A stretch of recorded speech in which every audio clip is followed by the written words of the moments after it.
আজকের তোমাদের সাথে একটু অন্যরকম ভিডিও শেয়ার করব, সেটা হচ্ছে পুজোর ভিডিও। হ্যাঁ, যেহেতু আমি বেশি পুজোর ভিডিও ছাড়ি না, সেই জন্যই আমি বললাম যে একটু অন্যরকম ভিডিও শেয়ার করব। তো প্রথমেই কিন্তু আমি পুজোর সামনে জায়গাটা পরিষ্কার করে নিয়েছিলাম এবং এরপর আমি শিব ঠাকুরকে ফার্স্টেই স্নান করিয়ে নিয়েছিলাম, আর তারপরে কিন্তু স্নান করিয়েছিলাম আমাদের বাড়ির 3টে গোপুসোনাকে। তো যাই হোক, তাদেরকে স্নান করানোর পর আমি কিন্তু তাদের জন্য সুন্দর সুন্দর জামা বার করছিলাম যে তাদেরকে কোনটা পরালে বেশি সুন্দর লাগবে।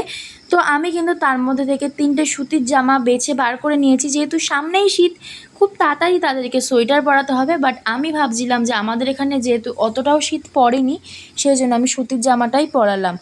আর কারা কারা বাড়িতে গোপালের জন্য এরকম রূপোর সেট বানিয়ে রেখেছো? আমরা কিন্তু আমাদের গোপালের জন্য কানের দুল, হার, কোমরের ওটাকে কি বলে আমি ঠিক জানি না, ছাড়াও পায়ের মল আমরা কিন্তু আমাদের 3টা গোপালকে বানিয়ে দিয়েছিলাম। তো যাই হোক, আমাদের গোপালকে কেমন লাগছে অবশ্যই কমেন্ট করে জানাবে। এবার আমি কিন্তু সব ঠাকুরকে খেতে দিয়ে দেবো, সেই জন্য আমি কিন্তু ফল কেটে নিয়েছিলাম। যেহেতু বাড়িতে তেমন কেউ ছিল না, তাই ক্যামেরা ধরে দেওয়ার কেউ ছিল না, আমি কিন্তু ফল কেটে ঠাকুরকে খেতে দিয়েছি। আর হ্যাঁ, কাদের কাদের আমার এই ভিডিওগুলো খুব ভালো লাগছে তারা অবশ্যই কমেন্ট করে জানাবে।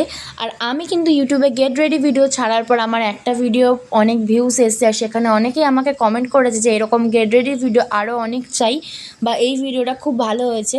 যারা যারা আমাকে কমেন্টে সাপোর্ট করেছেন তাদেরকে অনেক অনেক ধন্যবাদ, আর আমাকে এইভাবেই সাপোর্ট করে যাবে।